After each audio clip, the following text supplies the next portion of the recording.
बिरजू जंगल से लकड़ियां काटकर बाजार में बेचने गया तो उसे लकड़ियों के ज्यादा अच्छे दाम नहीं मिले। जिस पर बिरजू ने कहा, अरे भैया, इतने कम पैसे, इतने में तो मेरी मेहनत भी नहीं निकलेगी। भैया, तुम्हारी लकड़ियां बहुत ही कमजोर है, इनका इतना ही दाम दे सकता हूं। अरे भैया, देख लो, कुछ और मिल जाए। नहीं नहीं भैया, अच्छी लकड़ियां लाओ, तभी अच्छा दाम मिलेगा। यह सुनकर बिरजू काफी ज्यादा दुखी हुआ और पैसे लेकर किराना स्टोर से सामान लेकर घर आ गया। घर आने पर उसकी पत्नी नीलम ने कहा, अजी, सामान ले आए आप? हाँ हाँ, ले आया हूँ। यह सुनकर बिरजू ने नीलम को थैला पकड़ा दिया। नीलम ने जब सामान देखा तो कहा, जी, इसमें तो बहुत थोड़ा सामान है। मुझे पता है, पर जितने पैसे थे सबका सामान ले आया हूँ। इस तरह हमारा गुजारा कैसे हो पाएगा जी? आपको तो पता ही है हम लोग कितने मुश्किलों से गुजारा करते हैं। हाँ हाँ, मुझे पता है, पर क्या करूं, कुछ समझ नहीं आता है। इतनी मेहनत करता हूँ, फिर भी मेहनत का फल नहीं मिल रहा। आप परेशान न होइए, आप कोई और काम देख ले। मैंने कई बार काम तलाशने की कोशिश की, पर किसी ने भी मुझे काम नहीं दिया। यह सुनकर नीलम भी काफी ज्यादा परेशान हुई। इस पर बिरजू ने कहा, अच्छा, तो मैं फिर से जा रहा हूँ जंगल में। अरे, आप मत जाइए, कल चले जाना, वैसे भी शाम होने वाली है जी। ठीक है, अगर तुम कह रही हो तो कल चला जाता हूँ। इसके बाद बिरजू गांव में घूमने के लिए निकल गया। तभी उसे एक आदमी मिला और उसने कहा, कहाँ जा रहे हो भैया, और क्या हाल चाल है? क्या बताऊं भैया, तुम्हें तो पता ही है लकड़ियां काटकर कैसे गुजारा होता है। हाँ भैया, सही कह रहे हो। वैसे भी अब आसपास के जंगलों में इतनी अच्छी लकड़ियां भी नहीं है, इसके लिए तो जंगल के अंदर जाना पड़ेगा। पर जंगल के अंदर तो बहुत सारे जंगली जानवर होंगे। हाँ, जंगली जानवर तो होंगे, पर अब वहीं अच्छी लकड़ियां मिलेगी। यह सुनकर बिरजू काफी ज्यादा परेशान हो गया, क्योंकि वह आदमी बिल्कुल ठीक कह रहा था। जंगल के किनारे की सारी लकड़ियां कट चुकी थी। अब अंदर ही लकड़ियां अच्छी बची हुई थी। अगली सुबह ही बिरजू कुल्हाड़ी लेकर जंगल की तरफ निकल गया। जंगल में आने के बाद बिरजू ने कहा, अरे, यहाँ पर तो लकड़ियां ही नहीं है। वो आदमी सही कह रहा था, जंगल के अंदर ही जाना पड़ेगा। पर जंगल के अंदर जाना क्या सही रहेगा? क्योंकि वहां पर तो बहुत सारे जंगली जानवर होंगे जो काफी खतरनाक होंगे। बिरजू जंगल के बाहर ही खड़ा सोचता रहा और फिर उसने कहा, अगर जंगल के अंदर नहीं गया तो आज मैं अपने घर पैसे नहीं ले जा पाऊंगा, और वैसे भी अगर पैसे नहीं होंगे तो फिर गुजारा कैसे होगा? यही सोचकर बिरजू जंगल के अंदर चला गया। थोड़े अंदर जाने के बाद उसने इधर उधर पेड़ देखे, पर उसे कोई भी अच्छा पेड़ दिखाई नहीं दिया। अरे, यहाँ पर भी कोई मजबूत पेड़ दिखाई नहीं दे रहा है जिससे मैं लकड़ियां काट कर ले जाऊं। लगता है और अंदर जाना पड़ेगा। यही सोचकर बिरजू और जंगल के अंदर आ गया, पर उसे डर भी लगने लगा था, क्योंकि यहाँ पर जंगली जानवर हो सकते थे। तभी उसे एक आवाज सुनाई दी, बचाओ, बचाओ, कोई तो मुझे बचाओ। आवाज को सुनकर बिरजू काफी ज्यादा हैरान हो गया। अरे, इस जंगल में ये किसकी आवाज है? यही सोचकर बिरजू उसी आवाज की तरफ चला गया तो उसने देखा एक जाल में तोता फंसा हुआ था। उस तोते को देखकर बिरजू ने कहा, अरे, तुम तो तोते हो।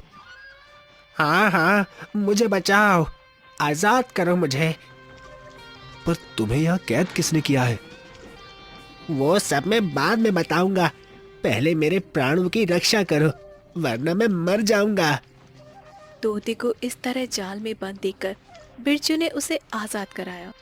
आजाद होते ही तोता एक राक्षस में बदल गया, जिसे देखकर बिरजू बुरी तरह से डर गया। अरे तुम तो राक्षस हो। हाँ सही कहा, मैं राक्षस हूँ और अब मैं तुम्हें खा जाऊंगा। ये तुम क्या कह रहे हो? मैंने तो तुम्हें आजाद ही कराया और तुम मुझे ही खा जाओगे। ठीक है, तो मैं तुम्हें आज नहीं खाता हूँ, पर अगर तुम कल दिखाई दिए तो मैं कल तुम्हें मार डालूंगा। यह सुनकर बिरजू काफी ज्यादा परेशान हुआ और वहां से भाग गया। जंगल से बाहर आने पर उसे एक साधु बाबा दिखाई दिए। साधु ने जब बिरजू को इतना परेशान देखा तो उसने बिरजू से कहा, क्या हुआ? तुम इतने परेशान क्यों लग रहे हो? महाराज, अभी मैं एक राक्षस को आजाद करके आया हूँ, इसी वजह से परेशान हूँ। क्या तुमने उस राक्षस को आजाद कर दिया? पर मैंने तो उसे तोता बना दिया था। यह सुनकर बिरजू ने साधु को सारी बात बताई, जिसे सुनकर साधु ने कहा, ये तो तुमने अनर्थ कर दिया है। उस राक्षस ने जंगल में कई दिनों से उत्पात मचा रखा था, इसीलिए मैंने उसे तोता बनाकर कैद कर दिया था। अब मैं क्या करूं? मुझसे तो बहुत बड़ी भूल हो गई है। तुम चिंता मत करो, उसे दोबारा फिर से कैद किया जा सकता है। यह कहकर साधु ने उसे कुछ भभूति दी और उससे कहा, ये लो भभूति और उस राक्षस के ऊपर डाल देना, जिससे वो फिर से तोता बन जाएगा। यह सुनकर बिरजू काफी ज्यादा खुश हुआ और अपने घर आ गया। अगले दिन वह फिर से उसी जंगल में गया। राक्षस ने जब बिरजू को देखा तो बिरजू से कहा, तू आज फिर यहाँ? मैंने मना किया था ना कि यहाँ मत आना। तुमने तो मना किया था, पर क्या करूं, पापी पेट का सवाल है। मुझे कुछ लकड़ियां काटनी है। लकड़ियां काटनी है? पर कैसे काटोगे? यहाँ तो बहुत बड़े बड़े पेड़ हैं। हाँ, ये तो मुझे भी पता है। जरा तुम मेरी कुल्हाड़ी पकड़ लो बस। क्यों? मैं क्यों कुल्हाड़ी पकड़ लूं? अरे, मैंने कल तुम्हें बचाया, तो क्या तुम मेरा इतना सा काम नहीं कर सकते हो? यह सुनकर राक्षस ने कुल्हाड़ी पकड़ ली और उसने कहा, अरे, ये कुल्हाड़ी तो बड़ी ही हल्की है। हाँ हाँ, बहुत हल्की है। अब जरा पेड़ भी काट दो। यह सुनकर राक्षस को काफी ज्यादा गुस्सा आया, पर कल की बात सुनकर राक्षस ने 4-5 पेड़ काट दिए और उससे कहा, लो, तुम्हारे पेड़ काट दिए हैं, अब ठीक है? हाँ हाँ ठीक है, पर इन्हें मेरे घर तक तो पहुंचा दो। मैं कैसे ले जाऊंगा? तुमने क्या मुझे अपना नौकर समझ रखा है, जो सारा काम मुझसे करवा रहे हो? नहीं नहीं, नौकर नहीं, आप तो हमारे राजा हैं। अगर आप काम करोगे तो आपका नाम होगा। यह सुनकर राक्षस उसकी बातों में आ गया और वह उसके घर तक लकड़ियां ले आया। जब उसकी पत्नी ने राक्षस को देखा तो वह बुरी तरह से घबरा गई और बोली, अजी, अजी, ये तो राक्षस है जी। मुझे पता है, पर तुम डरो मत। इसके बाद राक्षस ने कहा, अच्छा, तो मैं जाता हूँ। कल दिखाई मत दे जाना जंगल में। यह कहकर राक्षस वहां से चला गया। राक्षस के जाने के बाद नीलम ने अपने पति बिरजू से कहा, जी, यह राक्षस कहाँ से आ गया और आप इसके साथ? जी, मुझे तो कुछ भी समझ में नहीं आ रहा है। आप इस राक्षस के साथ कुछ बोलिए जी। तुम परेशान मत हो, ये राक्षस हमें कुछ नहीं करेगा। ऐसे कैसे नहीं करेगा? राक्षस बहुत ही खतरनाक है।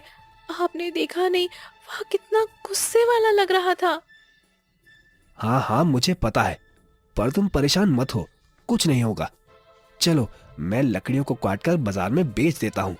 आज से हम लोग अमीर हो जाएंगे। क्या? अमीर हो जाएंगे? पर कैसे? क्योंकि अब रोजाना यही राक्षस लकड़ियां काटकर लाया करेगा। राक्षस लकड़ियां काट कर लाएगा? मुझे तो यकीन ही नहीं हो रहा जी। ये सब क्या बहकी बहकी बातें कर रहे हैं आप? इसके बाद बिरजू ने लकड़ियां काटी और बाजार में बेच आया। आज उसे काफी अच्छे पैसे मिले, जिससे वह घर का सारा राशन ले आया, जिसे देखकर नीलम काफी ज्यादा खुश हुई। जी, आज पहली बार घर में इतना सारा राशन आया है। मैं बहुत खुश हूँ जी, बहुत खुश हूँ मैं। हाँ, पहली बार नहीं, अब तो आता ही रहेगा, तुम चिंता मत करो। अगली सुबह बिरजू फिर से जंगल में आ गया। जंगल में आने के बाद वह लकड़ियां काटने लगा। तभी राक्षस ने उसे देखा और उससे कहा, तेरी हिम्मत कैसे हुई यहाँ आने की? मना किया था ना, फिर भी चला आया। अरे वो तो मैं आपको धन्यवाद कहने के लिए आया था।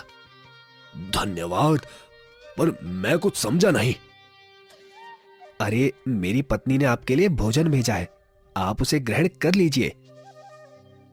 नहीं नहीं, मैं सिर्फ मांस खाता हूँ, ना कि ये खाना। हाँ हाँ, मैंने उसे यही बताया था कि आप मांस खाते हो, पर उसने कहा कि अगर आप ये... ठीक है, लाओ, मैं खा लेता हूँ। यह सुनकर राक्षस ने खाना खा लिया, जिसमें भभूति मिली हुई थी, और राक्षस बिरजू के वश में हो गया। इसके बाद बिरजू ने कहा, चलो अब जल्दी जल्दी लकड़ियां काटकर मेरे घर पर ले चलो। यह सुनकर राक्षस जल्दी जल्दी लकड़ियां काटने लगा और घर पर ले आया। घर पर आने के बाद राक्षस ने लकड़ियां रखी। इस पर बिरजू ने कहा, अब तुम जाओ यहाँ से। इस पर राक्षस वहां से चला गया। धीरे धीरे बिरजू इसी तरह राक्षस से काम करवाता रहा, जिसे देखकर गांव वाले काफी ज्यादा हैरान हुए कि यह राक्षस बिरजू की बात कैसे मान रहा है, क्योंकि राक्षस तो बहुत ज्यादा खतरनाक था। आखिर चक्कर क्या है? और एक आदमी ने बिरजू से कहा, अरे भाई, ये मैं क्या देख रहा हूँ? तुम्हारे साथ ये राक्षस, और वो भी तुम्हारी सारी बात मान रहा है। आखिर ये तुमने कैसे किया? यही तो कमाल है मेरा। पर बचे रहना, राक्षस बहुत ही खतरनाक होते हैं। हाँ हाँ, मुझे पता है, पर ये मेरा कुछ नहीं बिगाड़ सकता। मुझे इसकी कमजोरी पता है। अच्छा, तो इसीलिए ये तुम्हारे हर काम कर देता है। हाँ और क्या, वरना तो ये मुझे कच्चा चबा जाए। वैसे अगर तुम्हें कुछ काम करवाना हो तो बता देना, तुम्हारा भी काम करवा दूंगा। नहीं नहीं भैया, मैं तो सारे काम खुद ही कर लेता हूँ। पता लगे काम के चक्कर में राक्षस मुझे ही चबा जाए।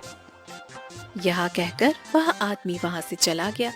वहीं बिरजू काफी ज्यादा खुश हुआ। इस पर नीलम ने कहा, आप आ गए जी? हाँ, मैं आ गया। वैसे आज खाने में क्या बनाया है? आज मैंने खाने में आपके मनपसंद सब्जी बनाई है। अब तो हम लोगों के सुकून के दिन आ गए हैं जी। हाँ, ये तो तुम ठीक कह रही हो, पर लग रहा है ये राक्षस ज्यादा दिन तक हमारा काम नहीं करेगा। क्यों? आप ऐसा क्यों कह रहे हैं जी? क्योंकि मैं राक्षस को जिससे वश में करता हूँ, वो भभूति खत्म होने आई है, और जिस दिन वो भभूति खत्म हुई, उस दिन ये राक्षस हमें मार डालेगा। यह सुनकर नीलम और बिरजू काफी ज्यादा परेशान हो गए। इस पर नीलम ने कहा, मैं आपको एक उपाय बताती हूँ जी। आप ऐसा करेंगे तो इससे राक्षस खत्म हो जाएगा और हमें फिर इसका डर भी नहीं रहेगा। यह सुनकर बिरजू काफी ज्यादा खुश हो गया। समय के साथ धीरे धीरे 1 महीना होने को आया था, और एक दिन बिरजू जंगल जा रहा था, जिस पर नीलम ने कहा, अजी आप कुछ भूल रहे हैं। नहीं तो, मैं तो कुछ नहीं भूल रहा हूँ। अरे यह रोटी ले जाना, ये तो आप भूल ही गए। आप जंगल में जाकर खाएंगे क्या इसे? हाँ अरे हाँ हाँ, तुमने बिल्कुल ठीक कहा। लाओ लाओ, इसके बिना तो आज काम ही नहीं होगा। यह कहकर बिरजू ने रोटी ली और जंगल के लिए निकल गया। जंगल में आकर बिरजू लकड़ियां काटने लगा। जब बिरजू को राक्षस ने देखा तो वह काफी ज्यादा गुस्से में आ गया और बोला, तुम यहाँ पर क्या कर रहे हो? ये जंगल मेरा है। तुमसे मना किया था ना। तुमने मुझे बचाया, इसका मतलब ये नहीं मैं तुम्हें हर बार छोड़ दूंगा। मुझे पता है, मैं तो यहाँ पर लकड़ियां काटने आया हूँ। लकड़ियां काटने आए हो? नहीं नहीं, यहां से तुम लकड़ियां नहीं ले जा सकते हो, क्योंकि अब मैं तुम्हें छोड़ूंगा नहीं। यह कहकर राक्षस बिरजू को मारने के लिए उसकी तरफ बढ़ने लगा, जिस पर बिरजू ने उसे फिर से रोटी दी और उससे कहा, लो, पहले थोड़ा खाना खा लो, जिससे तुम्हें ताकत मिल जाए। नहीं नहीं, मुझे नहीं खाना। पता नहीं इसे खाने के बाद मुझे क्या हो जाता है। अरे कुछ नहीं होता है, तुम पहले ये खाना खा लो, तुम्हारे अंदर बहुत ज्यादा ताकत आ जाएगी। यह सुनकर राक्षस ने फिर से उस रोटी को खा लिया और वह बिरजू के वश में हो गया। इसके बाद बिरजू राक्षस से अपने सारे काम करवाने लगा। उसने बड़े बड़े पेड़ों को जल्दी जल्दी कटवाया और उससे कहा, चलो अब इन्हें मेरे घर पर ले चलो। इसके बाद राक्षस उन्हें घर पर ले आया। तभी अचानक उसका प्रभाव खत्म हो गया और उसने कहा, ये मैं क्या कर रहा हूं? वो भी तुम्हारे घर के पास? तुमने मेरे साथ क्या किया? जल्दी बताओ, वरना मैं तुम्हें छोड़ूंगा नहीं। कुछ नहीं किया मैंने, पर अब मैं करूंगा। ये तुम क्या बकवास कर रहे हो? मैं तुम्हें छोड़ूंगा नहीं। यह कहकर राक्षस बिरजू को मारने के लिए आगे आया। तभी बिरजू ने भभूति को राक्षस के ऊपर डाल दिया, जिससे राक्षस फिर से तोता में बदल गया। यह देखकर बिरजू काफी ज्यादा खुश हुआ और उससे बोला, अब तुम इसी तरह तोते के रूप में भटको, तुम्हारा यही दंड है। नहीं नहीं, मुझे आजाद करो, वरना मैं तुम्हें छोड़ूंगा नहीं। नहीं, अब तुम मेरा कुछ भी नहीं बिगाड़ सकते हो। अब जाओ यहां से, ऐसे ही घूमना, तब तुम्हें पता लगेगा दूसरों को दर्द देने में कैसी पीड़ा महसूस होती है। यह सुनकर राक्षस वहां से तोता बनकर उड़ गया और अब बिरजू और उसकी पत्नी नीलम काफी ज्यादा खुश थे और अब बिरजू आराम से